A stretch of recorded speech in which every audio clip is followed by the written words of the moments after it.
What if, just before dawn, as you were about to drift into sleep, a stranger knocked on your door with a quiet story for the night, and after a sip of coffee simply said, "I am Jesus Christ"? Would you believe him?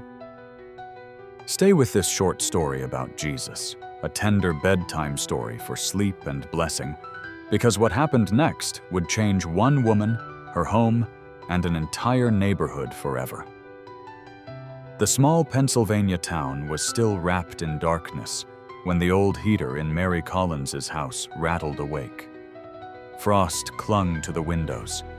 The distant whisper of a highway was the only sound outside. Inside, under a tired yellow kitchen light, Mary slowly stirred a pot of oatmeal, the same simple breakfast she had made almost every morning of her life. Pain throbbed in her lower back, and the rough skin on her hands told the story of years spent serving coffee and pie at a roadside diner. In the corner of the living room, 8-year-old Emma slept on the couch, bundled in a fleece blanket printed with tiny moons and stars, perfect for night stories and blessings, her soft breathing filling the quiet. Emma was the reason Mary got out of bed each day, even when grief pressed on her chest like a stone. On the mantel above the cold fireplace stood a framed photograph of Mary's only son in his dress uniform, smiling proudly the night before his deployment overseas, a picture that held equal parts blessing and heartbreak. He never came home. And after the night gunfire took his life outside a local bar, Mary stopped walking through the doors of any church. Neighbors said she carried her sorrow in her shoulders, bent a little lower each year. Some turned away in the grocery aisle, not knowing what to say. Others whispered that she had lost her faith. Mary didn't argue. As far as she was concerned, faith had left her first. Then came that morning.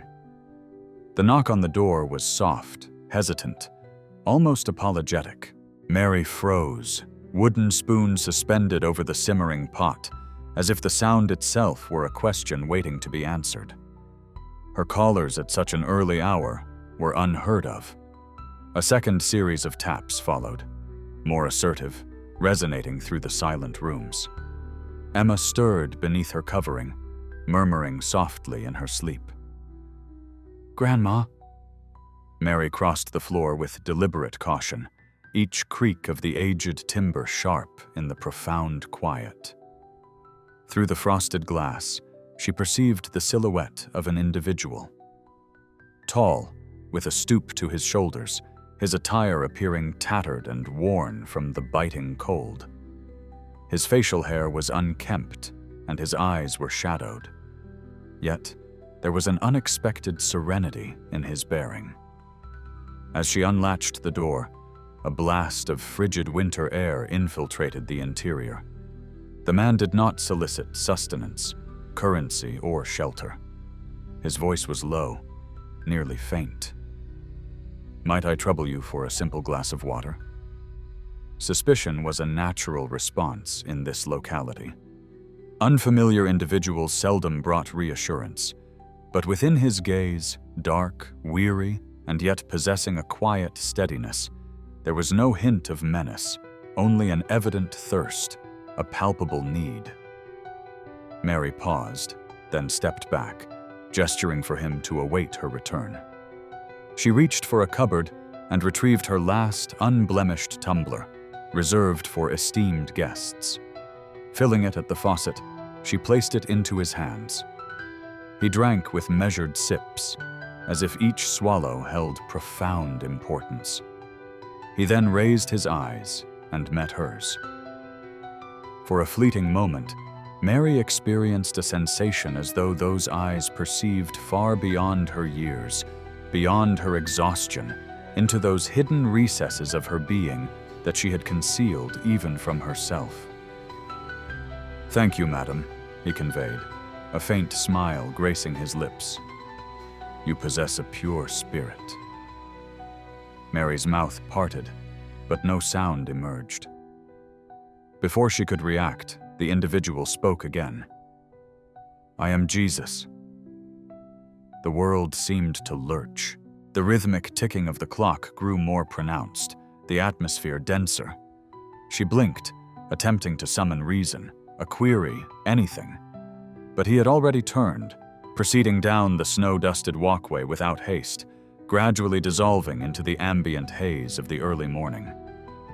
Mary remained rooted at the threshold, the vacant vessel trembling in her grasp.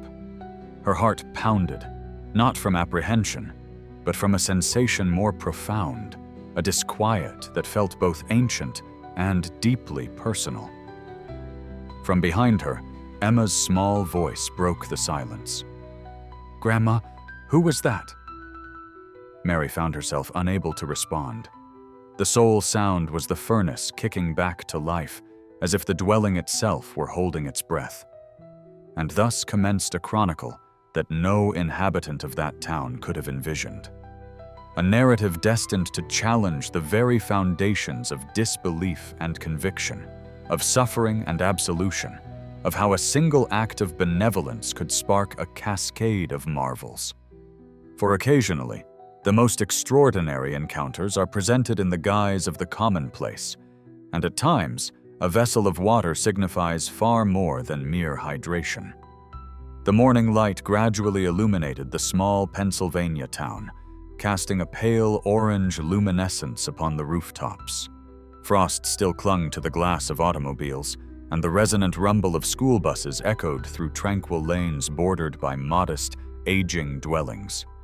This was the sort of locale where residents exchanged polite salutes, but seldom welcomed each other across their thresholds, where news disseminated with greater speed than the postal service, and where the majority of families subsisted on dwindling resources. Within one of these venerable residences resided Mary Collins. To some, she was merely the widow residing on Maple Street. To others, the woman whose ceaseless shifts spanned the entire day at the diner located off Route 22. But for Emma, her 8-year-old granddaughter, Mary, was the entirety of her world. Mother, father, and sanctuary. The walls of Mary's home bore silent testimony to both profound affection and enduring loss.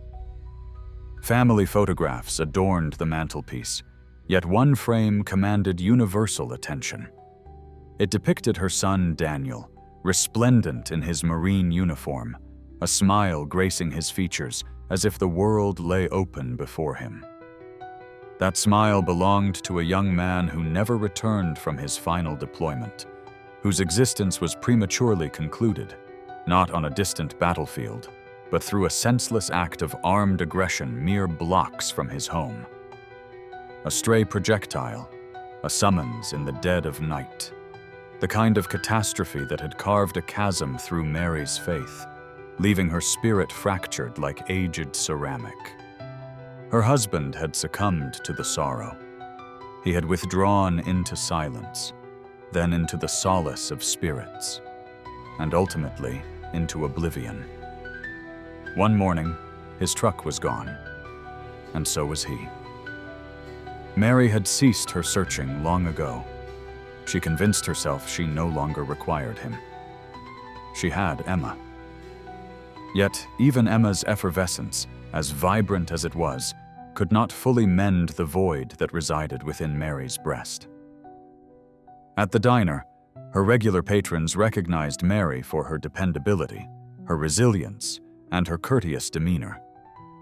She could replenish a coffee mug without a single spill, recall each patron's preference for their bacon, crispy or tender, and maintain a pleasant expression even when her feet ached. However, her colleagues occasionally commented on her quiet nature, her propensity for gazing out the window when discussions veered towards family, faith, or the future. The truth was that Mary had not set foot inside the town's modest Catholic church since Daniel's memorial service. To her neighbors, she attributed this absence to her demanding work schedule. In her innermost being, She could not contemplate the act of kneeling in supplication beneath the very same crucifix that had silently witnessed her cries of anguish to God for the taking of her son. Yet, even in her silence, others acknowledged her inherent fortitude. The elderly woman residing across the street often remarked that Mary, she's a pillar of strength, always lending a hand, never asking for anything in return. Teenagers in the vicinity, some feeling adrift themselves, would occasionally carry her groceries, simply to witness her quiet nod of gratitude. And Emma, with her wide, expressive brown eyes, never relinquished her belief that her grandmother possessed the capacity to bear the weight of the world. Emma was the luminescence that refused to be extinguished in that somber household.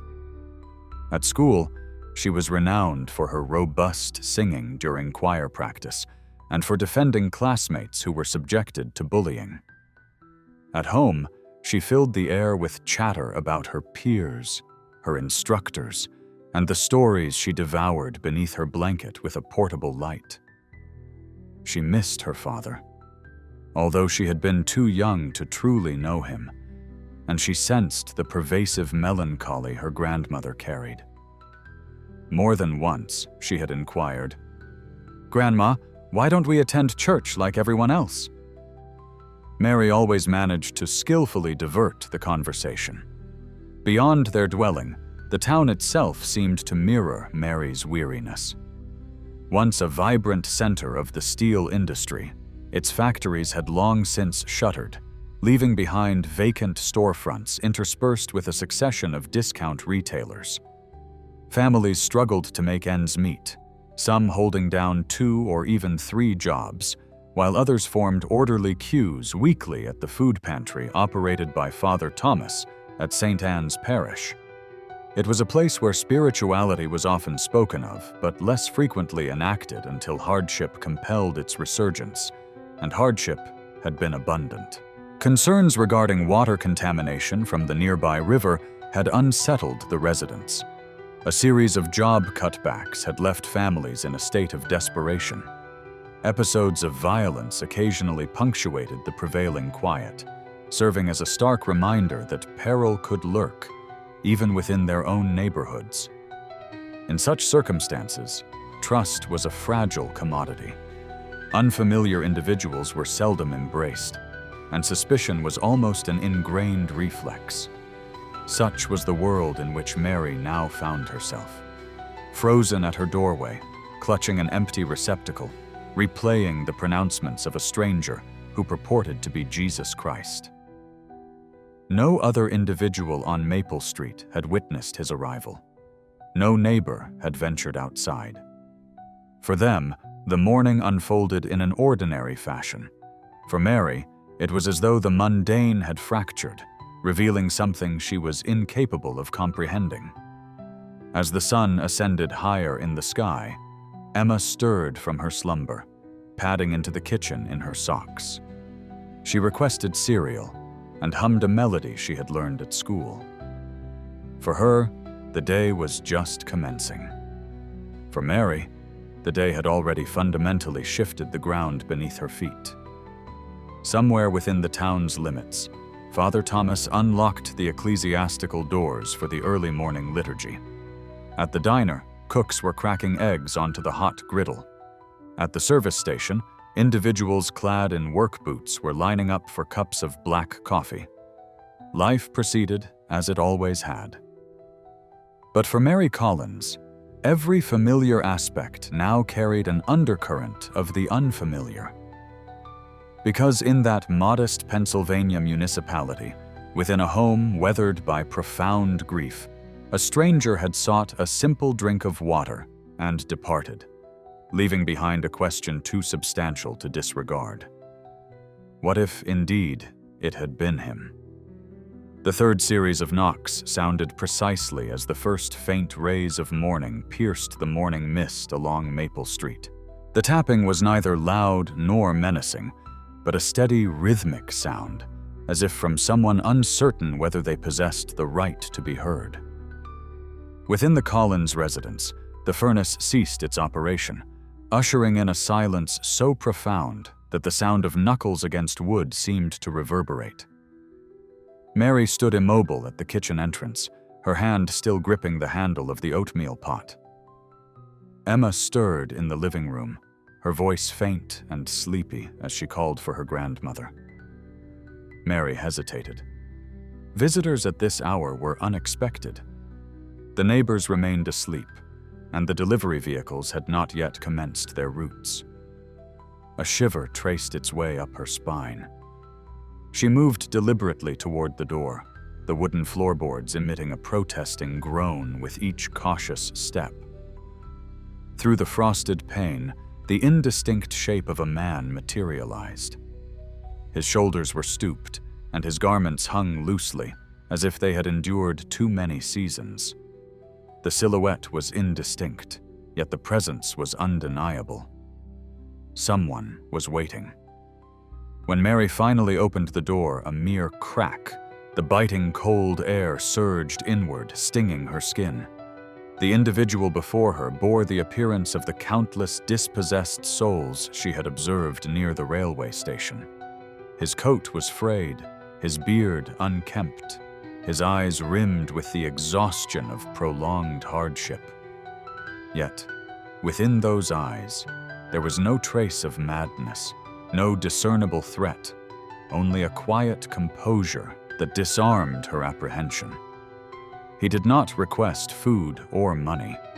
His words emerged in a subdued tone, almost apologetic. "Might I impose upon you for a glass of water?" Mary's immediate instinct urged caution.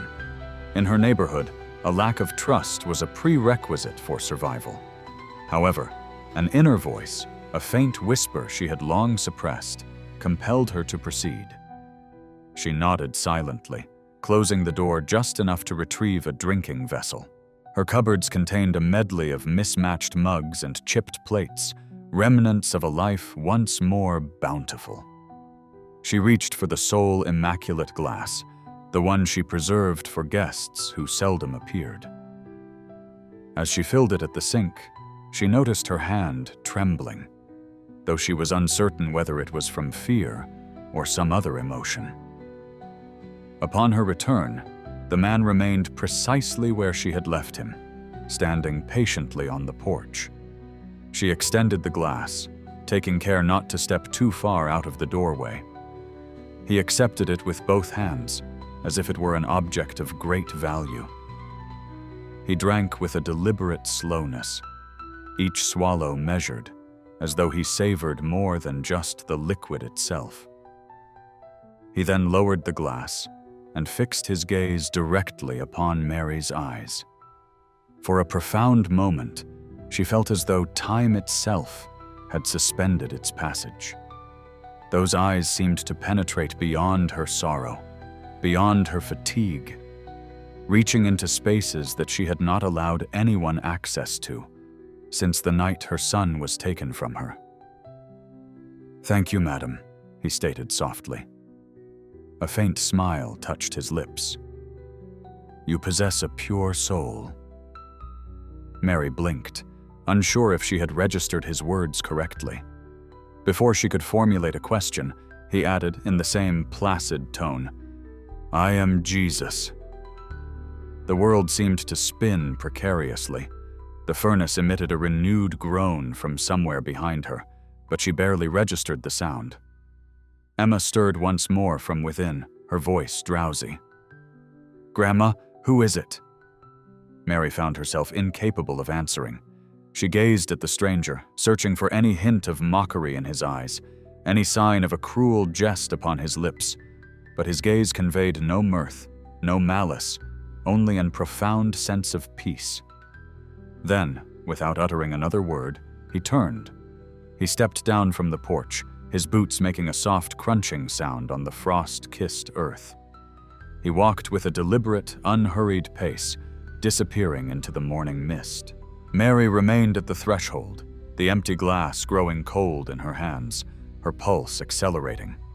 She had a compelling urge to call out to him, to demand an explanation, but her voice failed her. The quiet street offered no indication of his whereabouts.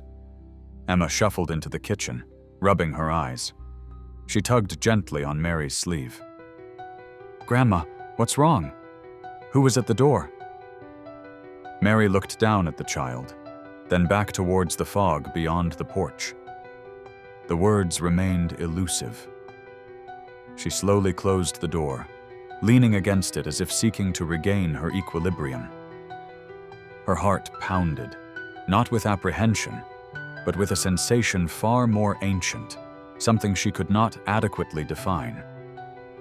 And so it commenced, an encounter as ephemeral as the morning dew, yet weighty enough to redirect the trajectory of a life.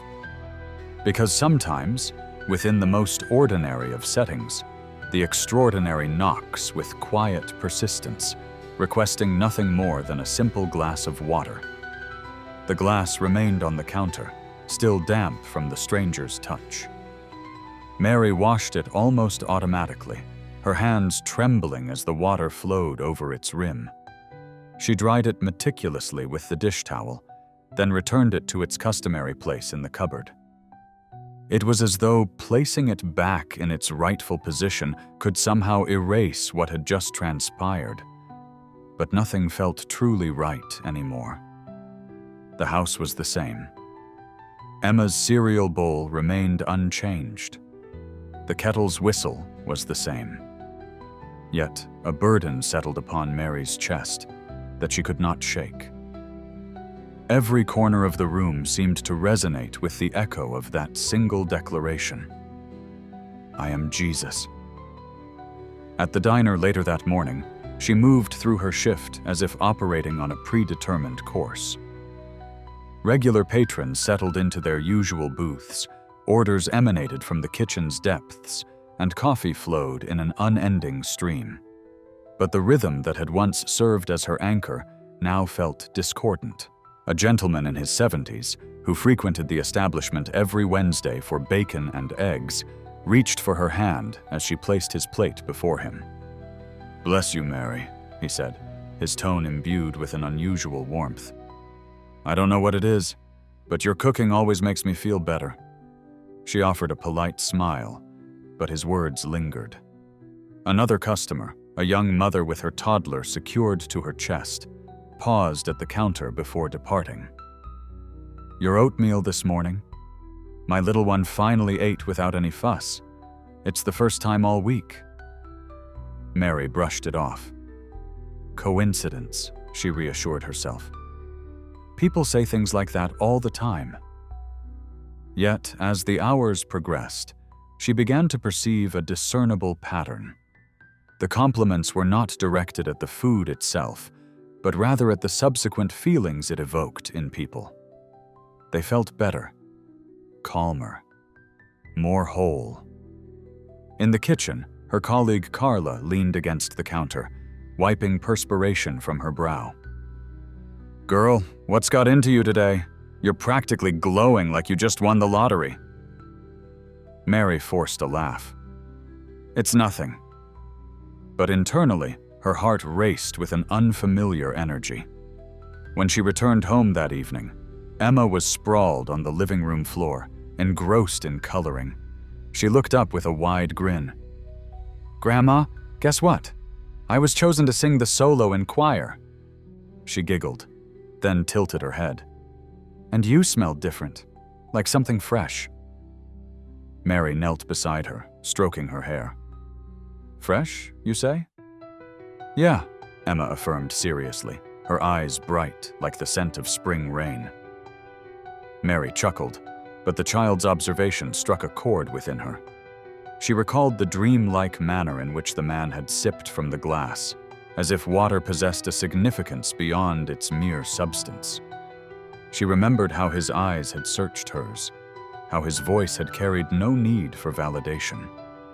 That night, sleep proved elusive. She lay in bed, listening to the furnace's gentle hum and the occasional bark of a neighbor's dog. When her eyes finally closed, a dream enveloped her, vivid and unsettling. She found herself standing in a parched field, the earth cracking open beneath her feet. From her outstretched hands, streams of crystal-clear water poured forth, cascading onto the barren soil. A voice, soft yet commanding, filled the air. "What you have done for the least of these, you have done for me." Mary jolted awake, her nightgown damp with perspiration. The clock face glowed, indicating 3:17 in the morning. She sat on the edge of the bed, pressing her palms firmly to her knees. Her breathing was heavy, but not from fear. It was a different sensation, a blend of awe and trepidation intertwined. The following morning at the diner, she found herself observing her customers with a newfound intensity. She noticed the tired lines etched around a mother's eyes, the slight tremor in an elderly man's hands, the restless tapping of a teenager's foot. Each face appeared more human, more vulnerable, more precious than it had the day before. Her coworker Carla nudged her during a lull in activity. "What's going on in that head of yours? You look like you're seeing spirits." Mary shook her head quickly, attributing it to fatigue. But deep inside, she knew it wasn't spirits. It was something awakening, something she believed she had interred along with her faith years ago. Upon returning home, the glass remained in the cupboard, catching the kitchen light with a faint gleam. She reached for it, held it in her hand, and whispered, almost involuntarily, "What if it truly was you?" The ensuing silence felt less hollow than usual, as if it were actively listening. The subsequent evening, the house was unusually tranquil. Emma had fallen asleep early, curled up with her stuffed companion, her small chest rising and falling with steady calm. Mary sat at the kitchen table, the lamp above casting a warm circle of light upon unpaid bills and grocery lists, but her gaze was not fixed on the papers. Instead, it was directed toward the far corner of the room, where a thick, dust-covered Bible rested on a shelf. It had remained undisturbed for years. Following Daniel's funeral, she had closed it and vowed never to open it again. To her, it had become a symbol of broken promises, unanswered prayers, and words rendered hollow in the face of unbearable loss. Yet, this evening, she felt an insistent, gentle tugging. Her hands trembled as she reached for it. The leather binding was cracked. The pages were yellowed at the edges. She placed it carefully on the table, gazing at it as if it might scorch her fingertips. Finally, with a deep inhalation, she opened it to a random page. Her eyes landed upon a verse that had been highlighted by a former version of herself. A woman who still held on to belief. "I was thirsty, and you gave me something to drink." Matthew 25:35.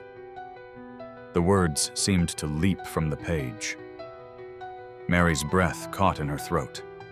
She slammed the Bible shut, her heart pounding, but the pronouncement echoed louder than any knock that had ever graced her door. She stood abruptly, pacing the kitchen, whispering to herself, "No, that cannot be. It's mere coincidence, just coincidence." Yet her legs faltered beneath her, and she sank back into the chair, pressing her palms to her forehead. Elsewhere in the town, Father Thomas was meticulously preparing his sermon for Sunday, entirely unaware of the internal tempest raging in Mary's kitchen. He too had selected a passage from Matthew 25, intending to remind his weary congregation that faith was not solely about ritual, but about compassion manifested in daily existence. Little did he know that the same verses were profoundly affecting a woman who had not occupied his pews for nearly a decade. Meanwhile, Emma stirred in her sleep, murmuring softly as children sometimes do when caught between the realms of dreams and wakefulness. Mary leaned closer, startled to hear her granddaughter whisper, "Water! Jesus!" She froze, her gaze fixed upon the child's peaceful countenance. Had she truly heard those words, or was her mind conjuring illusions born of exhaustion? The house creaked as it settled in the stillness of the night. But Mary felt as though something unseen had entered the room, sitting silently beside her, neither threatening nor judging, simply present. She reopened the Bible, this time with greater deliberation, allowing the thin pages to flutter beneath her fingers. They stopped once more in the Gospel of Matthew. "Truly, I tell you," he had said, his words a balm on a festering wound, "whatever you did for one of the least of these brothers and sisters of mine, you did for me." A tightness seized her chest, and an unexpected sting of tears welled, clouding her vision. It had been years since she'd shed a tear, not since the finality of Daniel's burial. Yet here, with only Emma slumbering nearby and a book she'd almost abandoned, the carefully constructed dam within her broke. Silent tremors shook her shoulders as sobs racked her frame. Gripping the edge of the table, she murmured, "Why now? Why me?" Outside, the winter wind clawed at the skeletal branches against the window pane. Across the street, a single porch lamp sputtered to life, and a dog's brief bark faded as it settled back into the night. Life continued its ordinary march, but for Mary, an extraordinary weight pressed against her heart. Rising, she carried the worn Bible into the bedroom, placing it on the nightstand beside Emma's sleeping form. For a stolen moment, she simply gazed at the child, her face softened by the landscapes of dreams. Then, Mary sank to her knees beside the bed, not in a formal posture of prayer, but in a raw, almost confessional pose. "I don't know if it was you," she whispered into the enveloping darkness. "But if it was, I am listening." The silence that ensued was not empty. It felt thick, alive, as if the very house held its breath. Mary closed her eyes, allowing the profound weight of those words to settle deep within her. And somewhere between her exhaustion and her surrender, a fragile seed was planted, the first flicker of faith she had long believed extinguished. By the close of that week, the extraordinary tale had begun to seep through the quiet veneer of Maple Street, like the biting winter air. It wasn't Mary who broadcasted it. She hadn't confided in a single soul, yet in small communities, secrets possess a life of their own, often crawling out into the open. It began, as such things often do, at the corner market. Mary had gone in for essential milk and bread. Near the lottery tickets, two women stood in hushed conversation, their voices low but sharp enough to carry. "Did you hear?" one murmured, feigning astonishment. "That Collins widow claims she saw Jesus." The other scoffed dismissively. "Please, some drifter probably took advantage. People will believe anything when they're feeling lonely." Mary froze, the carton of milk suddenly slick and cold in her hands. A protest rose within her, a desperate urge to correct them, but her voice choked and died in her throat. Instead, she placed her meager payment on the counter and retreated, her cheeks aflame. By Sunday, the murmurings had gained momentum.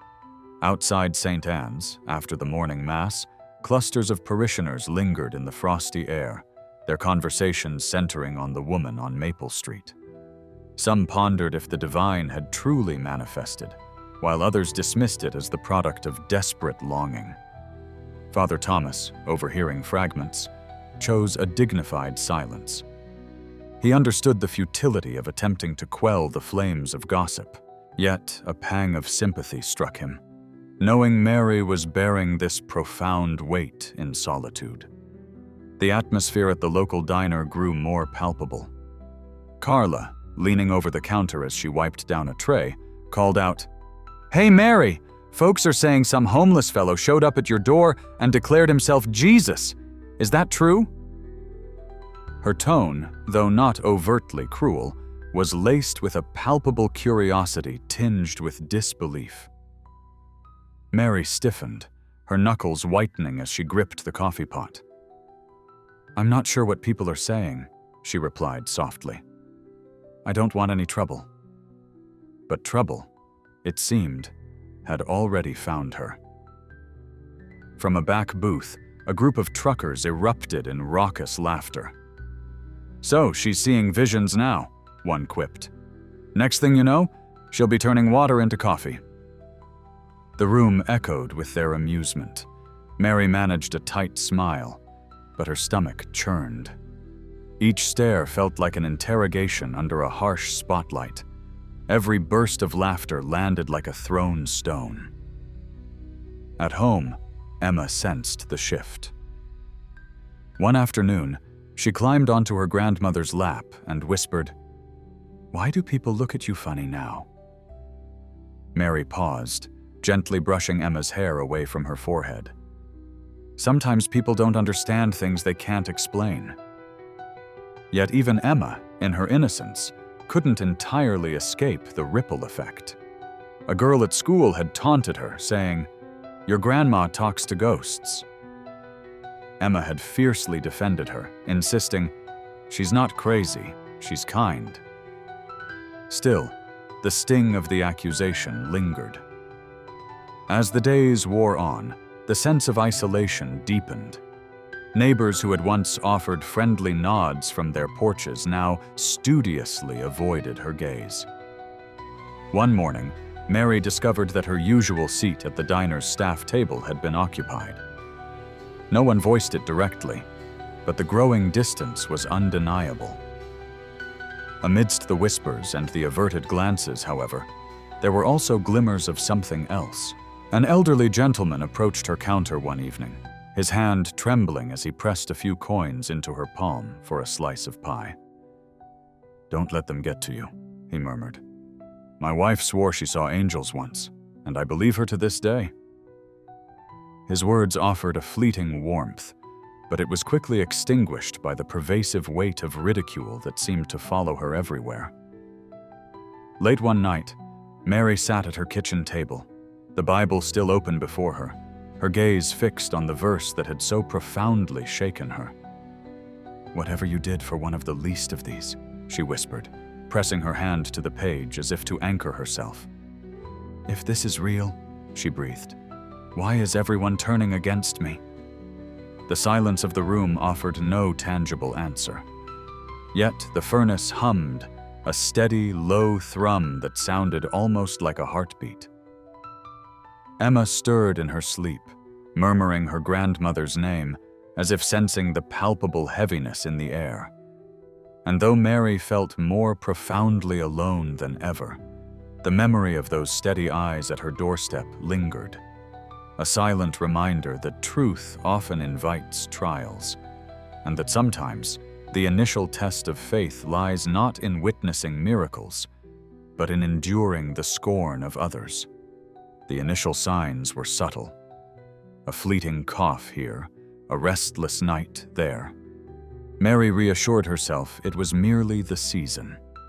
The harsh Pennsylvania winter possessed a peculiar ability to insinuate itself into every chest. But by the third night, Emma's skin burned hot beneath Mary's palm. Her lips were parched, her eyes glassy. Fear, a cold and familiar visitor, seized her.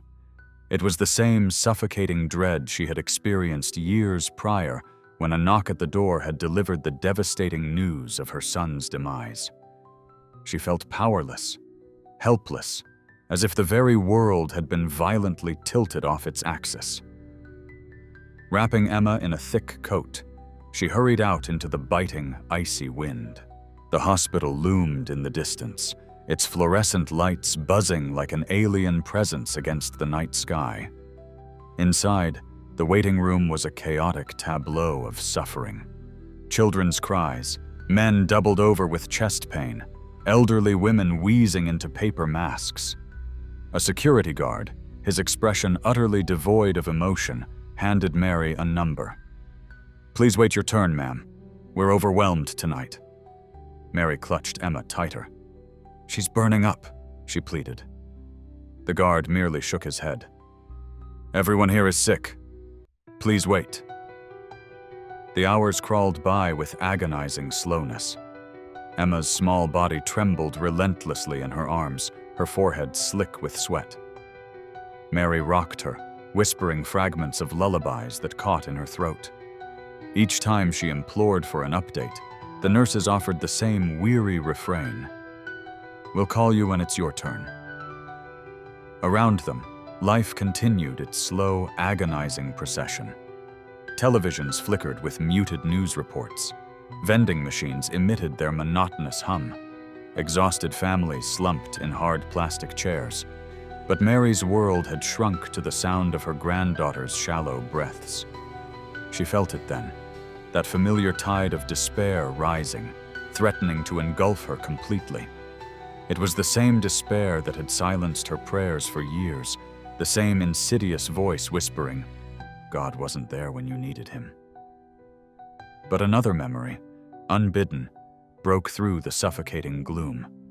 The stranger's eyes at her door, the words he had spoken, the scripture she had stumbled upon. "I was thirsty, and you gave me something to drink." Her lips trembled. She hadn't prayed in so long. Yet now, in a crowded hospital corridor with strangers groaning around her, she whispered into the air, "Lord, if it is you, please, don't let me lose her. Not her, I beg you." No lightning split the sky. No celestial choir appeared. But something within her shifted. A quiet steadiness, like invisible hands holding her heart perfectly still. Moments later, a young nurse bustled past, pausing to glance at Emma. A frown creased her brow. "How long has she been waiting?" 4 hours, Mary managed, her voice cracking. The nurse pressed a cool hand to Emma's forehead. She should have been seen right away. Without another word, she motioned them forward, expertly weaving them through the curtain-lined hallway. In a small examination room, machines beeped their insistent rhythm. Doctors murmured softly, IV fluids dripped, and medicine flowed. Within an hour, Emma's fever began to recede. The doctor explained gently, "A lung infection, easily treatable with antibiotics, nothing more." Relief washed over Mary's body like a sudden flood. When they stepped back out into the frigid night, Emma leaned against her shoulder, half asleep, murmuring, "I feel better, Grandma." Mary gazed up at the dark expanse where stars fought valiantly to pierce the city's hazy glow. She didn't know if what had transpired was mere chance, a fortunate coincidence, or divine grace. But for the first time in years, gratitude rose unbidden in her chest. She whispered one word into the freezing air, a word she hadn't dared to utter for so long. "Thank you." The morning following the harrowing hospital ordeal found Mary seated at her kitchen table, her hands wrapped around a chipped mug of coffee that had long since gone cold. Emma slept soundly in the adjoining room, the gentle rhythm of her breathing a fragile hymn. Relief lingered, but so did an undercurrent of unease. The desperate prayer she had whispered in the hospital's sterile chaos echoed louder than she had anticipated. By noon, she found herself standing outside St. Anne's Parish, a place she hadn't ventured into since Daniel's funeral. The church was modest, white siding faded from years of sun and snow, a simple wooden cross above the doorway, and the faint, lingering scent of incense drifting into the crisp winter air. Inside, Father Thomas was meticulously arranging hymnals in the pews. He was a man in his early 60s, his hair thinned, but his eyes still held a profound warmth. Parishioners described him as a pillar of quiet strength, the kind of priest who listened far more than he spoke. When Mary stepped through the heavy oak doors, he looked up, a flicker of surprise crossing his face. He had prayed for this moment, but never truly believed it would arrive. "Mary," he said softly, "it's been a long time." She nodded, her voice catching. I don't even know why I came. He gestured toward a simple wooden pew near the altar. Then let's just sit. There's no need to have the answer just yet. The two sat in quiet contemplation for a moment, the distant creak of the old building filling the space between them. Finally, Mary spoke, her words tumbling out haltingly. She recounted the unexpected knock at her door, the man in ragged clothes, the simple glass of water. She described the way he had looked at her, the startling words he had spoken. I am Jesus, and the subsequent unraveling of her life since that encounter. She spoke of the gossip, the accusatory stares, and the terrifying night at the hospital with Emma. Father Thomas listened with unwavering composure, his hands folded loosely in his lap. When she finished, her voice cracked with emotion. Am I losing my mind, Father, or was it real? He leaned back, taking a deep breath before replying. Sometimes, he said gently, what is most real is also what is hardest to explain. Scripture tells us that Christ often comes to us in the stranger, the hungry, the thirsty. Perhaps the question isn't, was it him? Perhaps the question is, did you see him? Mary frowned. What's the difference? The difference, he explained softly, is everything. Many saw Jesus in his time and dismissed him. Others welcomed him without even realizing who he was. What matters is that you offered water to a man who thirsted, and in doing so, you opened something inside yourself that had been closed for years. Tears welled in Mary's eyes. But why me? After all my anger, all the years I turned away. Father Thomas offered a gentle smile, not of amusement, but of profound kindness. Grace doesn't seek out perfect doors, Mary. It knocks where it is most desperately needed. And perhaps, he paused, he wanted to remind you that your story is far from over. The words settled in Mary's heart like seeds falling on thawing soil. She had no reply, only a quiet exhale that carried both weariness and a nascent sense of wonder. Before she departed, Father Thomas opened a small drawer in the sacristy and retrieved a simple wooden crucifix. He placed it in her hands. It's not magic, he assured her. Just a reminder that even in the most ordinary of places, the sacred can dwell. Mary held it tightly, as if afraid it might slip away. She left the church without a grand revelation or a booming voice from the heavens. But as sunlight streamed through the stained glass window behind her, she felt something she hadn't experienced in years, a slender sliver of hope. Winter tightened its icy grip on the small Pennsylvania town, but the true chill stemmed not from the cold. It emanated from the faucets. One morning, Mary twisted the kitchen tap, expecting the familiar gush, but heard only a hollow gurgle. A thin, rusty trickle sputtered into the sink before sputtering out entirely. She stared at the dry metal spout, a familiar unease rising in her chest. Emma padded into the kitchen, rubbing her eyes. "Grandma, the water's not working." Mary forced a calm smile. "Maybe it's just for today, sweetheart." But deep down, she knew better. By noon, the entire street was abuzz with the same frustrating complaint. Neighbors dragged empty buckets onto their porches. Plastic jugs lined up like soldiers in front of their homes. At the corner store, whispers escalated into anxious shouts. "The county says it's contamination," someone announced grimly. "They've shut off the supply until further notice for families already stretched thin." The news hit like a physical blow. Parents panicked about their sick children. Elderly residents clutched their medicine bottles, their faces etched with worry about how they would swallow their pills without clean water. Tension mounted.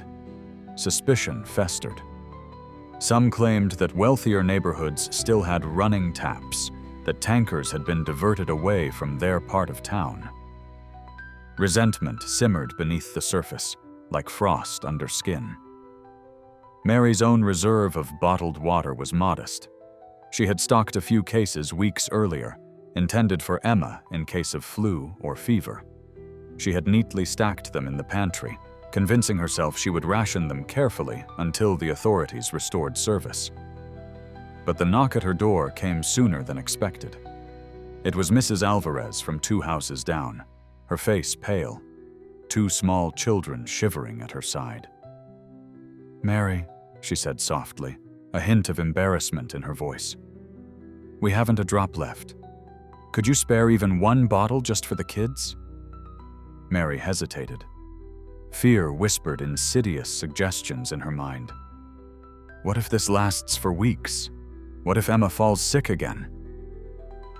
Yet when she looked at the children's cracked lips and hollow eyes, her hand moved almost independently. She carried 2 bottles to the porch and pressed them into Mrs. Alvarez's arms. "Take these," she urged. "The girls need them more than we do." The gratitude in the woman's eyes was almost unbearable. She whispered, "God bless you," before hurrying away. Word spread with astonishing speed. By the next day, more knocks followed. A pregnant teenager from across the street. A young man whose elderly grandfather required water for his medication. A boy no older than Emma, holding out an empty jug with both hands. Each time, Mary felt the same internal conflict, the fear of running out against the deeper, undeniable pull of compassion. And each time, she chose to give. By the 3rd night, the pantry shelves looked alarmingly bare. Emma noticed the dwindling supply and bit her lip. "Grandma, what if we don't have enough left for us?" Mary knelt beside her, gently brushing a stray strand of hair from her face. "Sometimes," she said softly, "the only way to truly have enough is to share what you have. We'll be all right." That night, as the furnace rattled against the intensifying cold, Mary lay awake, listening to the profound silence of her pipes. She remembered the man at her door, his steady gaze, the words, "I am Jesus." She remembered the scripture, too. "I was thirsty, and you gave me something to drink." The next morning, she turned the tap out of sheer habit, expecting nothing. At first, only air coughed through the pipes. Then, slowly, a clear stream burst forth, gurgling into the sink. It wasn't much, merely a trickle, but it was clean, cold, alive. Mary cupped her hands beneath it, letting the water pool in her palms. She lifted it to her lips and swallowed, her eyes stinging with unshed tears. Emma ran in, gasping at the sight.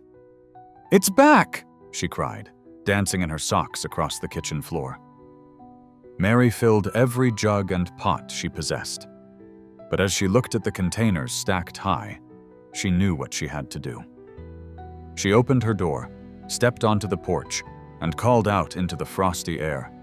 "There's water here. Come fill what you need." Neighbors turned, hesitant at first. Then, one by one, they approached with jugs and buckets. Astonishment dawned as the Collins house became the only source flowing on the block.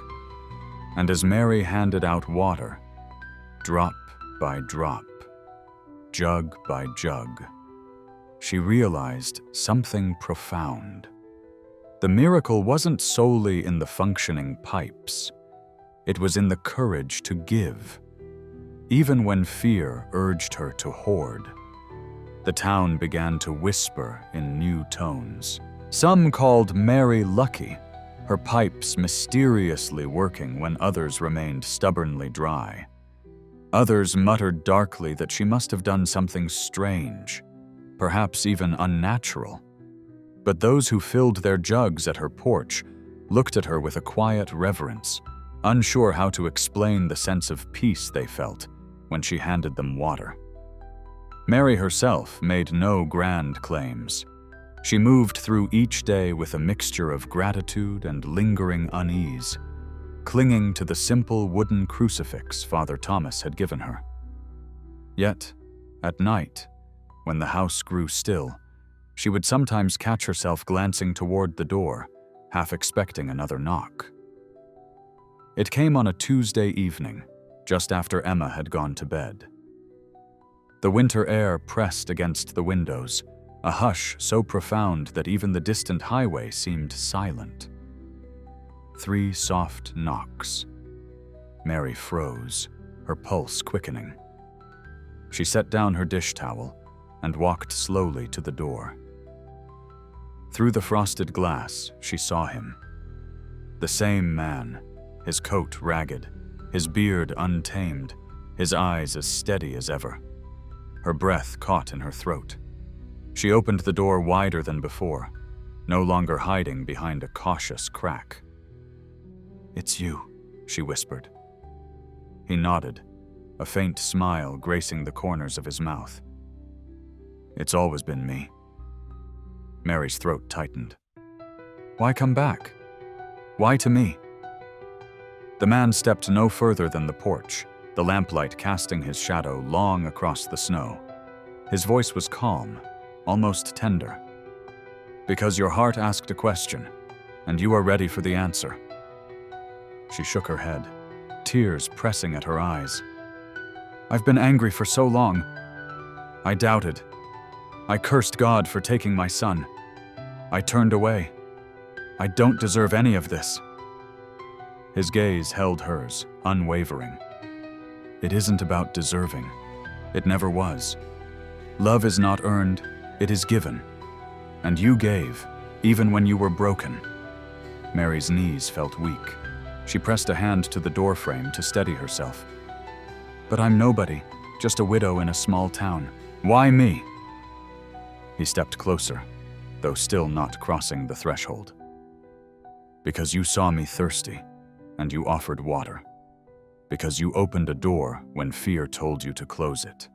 That is where the kingdom begins. Not in grand cathedrals, but in small acts of mercy." The words sank into her like warm water into dry soil. For the first time, she didn't argue. She didn't question. She only listened. From her bedroom, Emma stirred and called softly, "Grandma." The sound broke the stillness. Mary glanced back toward the hallway, then returned her gaze to the porch, but the man was gone. No footsteps crunched in the snow, no retreating figure disappeared down the street. Only the echo of his voice remained, as if the night itself still carried it. Mary stood at the doorway, tears streaming freely now, not of grief, but of profound release. She whispered into the cold air, "If it was you, thank you for not giving up on me."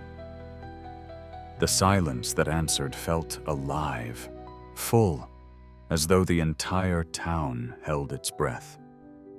And Mary, for the first time in years, felt whole. The memory of the stranger's eyes lingered long after he had vanished into the night. For Mary, it was no longer a question of whether she had imagined him. What unsettled her now was what those eyes had awakened within her, the truth she had buried for years. In the stillness of her kitchen, she stared at Daniel's photograph. Her son's grin, frozen in time, cut sharper than ever. The grief she had carried was heavy, but the anger was heavier. Anger at the bullet that had stolen him. Anger at the young man who had pulled the trigger. Anger at herself for never letting it go. That week, she sought out Father Thomas again. Her voice shook as she confessed the thought that had been haunting her. "If I want to follow what he asked, I need to forgive. But how do you forgive the one who killed your child?" The priest studied her quietly before answering. "Forgiveness isn't forgetting, Mary," he said gently. "It's freedom, not for him, for you. When you extend grace, you liberate yourself from the confinement of their transgression." These words resonated deeply with her. That night, sleep eluded her. As dawn broke, she arrived at a crucial realization. With the assistance of Father Thomas, she arranged a meeting at the State Detention Center where the individual responsible, a mere adolescent at the time, now a man nearing his 30th year, was serving his sentence. His name was Matthew. She had not uttered it in years. The facility was a stark, somber edifice, unyielding in its nature. Mary's hands trembled as she navigated the security checkpoints, heavy portals thudding shut behind her. She was escorted to a modest visiting chamber, separated by a thick pane of glass. On the opposite side sat Matthew, his posture dejected, his eyes vacant. He appeared far older than his years, worn down by remorse and the passage of time. When he raised his head and recognized her, his lips parted, yet no sound emerged. Finally, he uttered in a whisper, "You are Daniel's mother." Mary's throat constricted. She nodded, her knuckles white as she clutched the table's edge. I never intended," his voice faltered. "It was reckless, fueled by drink, by anger. I wasn't even aware he was present. I have destroyed your life. I have ruined my own. I do not expect your absolution." For a prolonged interval, Mary remained silent. Every fiber of her being urged her to cling to her fury, to let him drown in his guilt. Yet another voice, one that had been steadily gaining strength since the night of the water offering, spoke with greater conviction. She leaned forward, her tone low but resolute. "I have harbored animosity towards you for years. I have reviled your very name. My deepest desire was for you to endure the same agony I have experienced, but this hatred has bound me to you every single day, and I can no longer sustain such an existence." Matthew's eyes welled with tears. "And so today," Mary continued, "I choose to release it. I choose to offer forgiveness, not because you have earned it, but because I have been granted pardon by the divine." For a fleeting moment, the room fell quiet, save for the ambient drone of the overhead lights. Matthew's shoulders began to shake as uncontrollable sobs escaped him. These were not mere sobs of relief, but the cathartic release of years of suppressed shame. "Thank you," he choked out hoarsely. "No one has ever uttered those words to me, not a single time." Mary pressed her palm against the glass, not expecting a reciprocal gesture, but he mirrored her action. Their hands met on opposing sides of the barrier, a fragile bond forged through shared pain and eventual liberation. As she finally rose to depart, her physical form felt lighter, as if unseen shackles had fallen from her shoulders. The void left by Daniel's absence would never truly vanish, but the consuming animosity had finally relinquished its hold. Outside, the winter sun offered a pale illumination. Nevertheless, for Mary, it was sufficient. She drew a deep breath, whispering to the crisp air, "I am unburdened." As Mary walked away from the prison's perimeter, a profound sense of liberation settled within her. Her act of forgiving Matthew had not erased the past, but it had undeniably unlocked a future she had once deemed unattainable. This newfound freedom did not remain confined to her alone. It began to propagate outwards.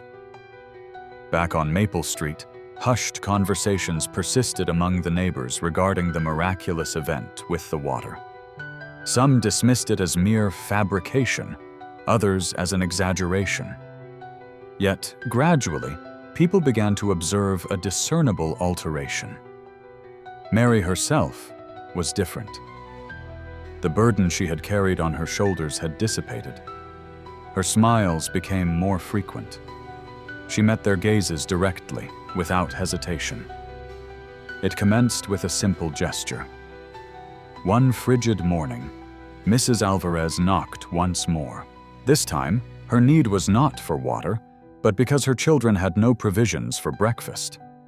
Instead of simply handing her a few canned goods, Mary invited her inside. She placed a pot of oatmeal on the stove, and before long, the two women were seated together at the table, their bowls steaming, their laughter breaking through the frosty air. Word of this generosity spread rapidly. By the week's end, 2 additional neighbors had paid a visit. A young mother arrived with a freshly baked loaf of bread. An elderly gentleman offered a selection of apples from his cellar. They congregated closely in Mary's modest kitchen, the table overflowing, children perched on the floor, their plates precariously balanced on their laps. Yet not a single complaint was voiced. Hunger had inadvertently fostered a sense of community. Emma observed with wide-eyed wonder, delighted to witness their usually tranquil dwelling alive with the sounds of conversation.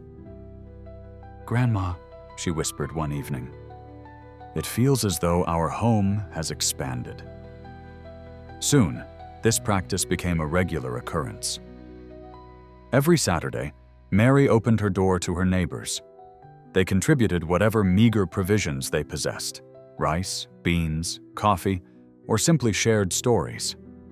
The garage, once a repository of silence and dust, was transformed into a makeshift communal dining space. Folding chairs lined the walls, and joyous exclamations spilled out onto the street. Some individuals who had previously derided her now occupied a place at her table. Donna, the vendor who had once scoffed at her miraculous plumbing, appeared with tamales of her own. She mumbled that she sought no charity, but when Emma embraced her and affectionately called her auntie, her eyes welled with emotion. Even Father Thomas paid a visit one afternoon. He stood silently at the entrance, observing Mary as she stirred a pot of hearty stew while teenagers delivered plates to the elderly residents. "You have inadvertently established a ministry," he remarked gently. Mary shook her head, a wooden spoon in her hand. "I am simply preparing a meal," she replied. He smiled. Sometimes cooking is the most sacred act of all. This transformation extended beyond her immediate surroundings. On Sundays, following Mass, parishioners began engaging less in idle gossip and more in discussions about how they could offer mutual support. A group of men undertook the repair of Mrs. Alvarez's dilapidated fence. Teenagers diligently cleared snow from the porches of the elderly. What had initially been whispered suspicions evolved into murmurs of compassion. For Mary, each shared gathering felt like a subtle echo of the night the stranger had appeared at her doorstep. It served as a reminder that the divine did not always manifest in ostentatious displays, but rather in the cheerful clatter of cookware, in the simple act of breaking bread with friends, and in the generous pouring of water for those parched. One evening, as the last guest departed, Emma nestled into her grandmother's embrace. "Grandma," she said softly, "do you think he will return?" Mary gently kissed her forehead, her eyes glistening. "He does not need to.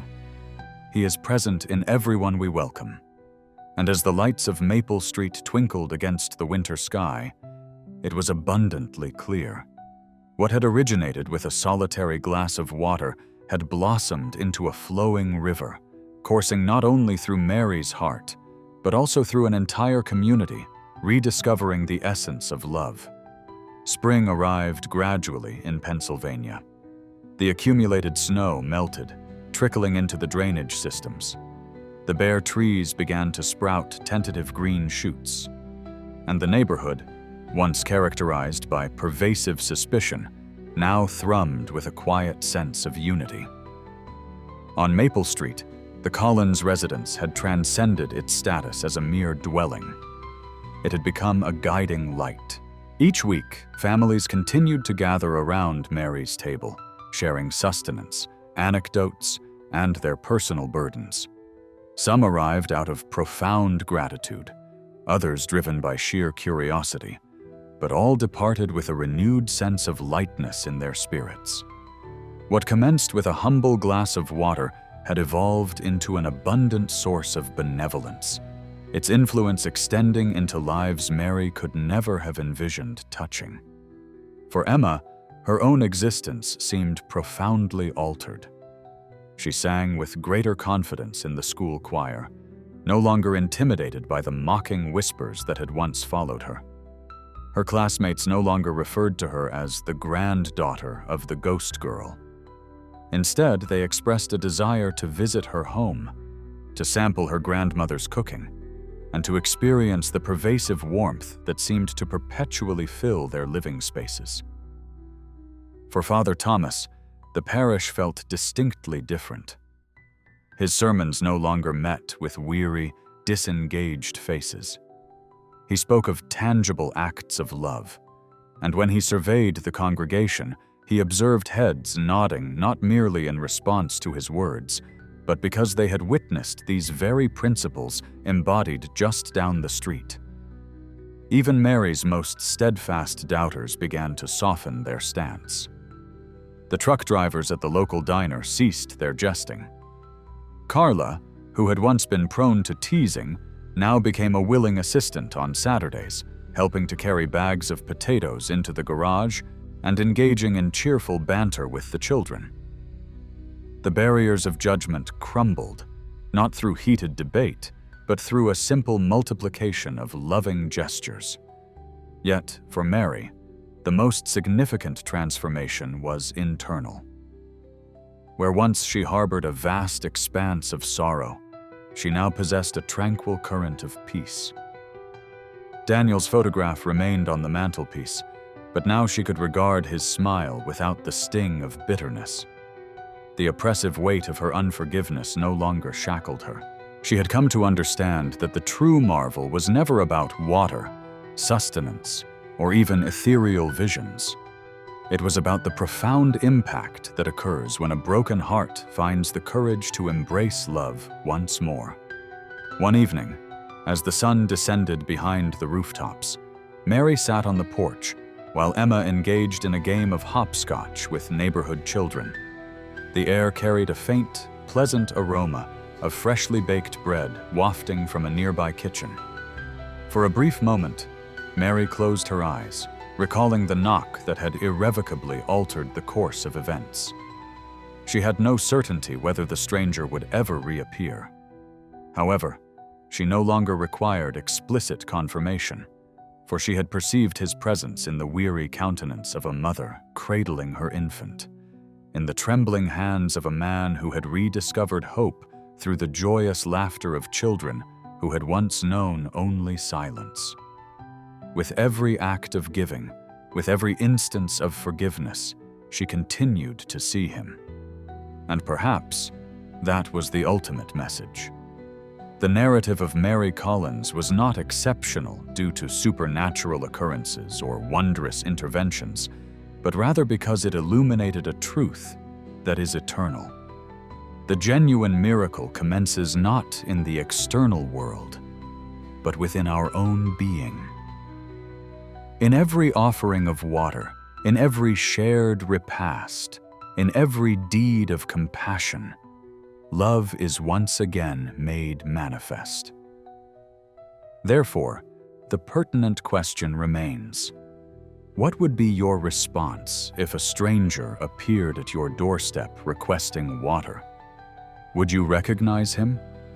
If this account has touched your heart, kindly remember to express your appreciation by liking this video and subscribing to Stories of Grace, where each narrative serves as a poignant reminder that even the most modest act of love possesses the potential to reshape our world.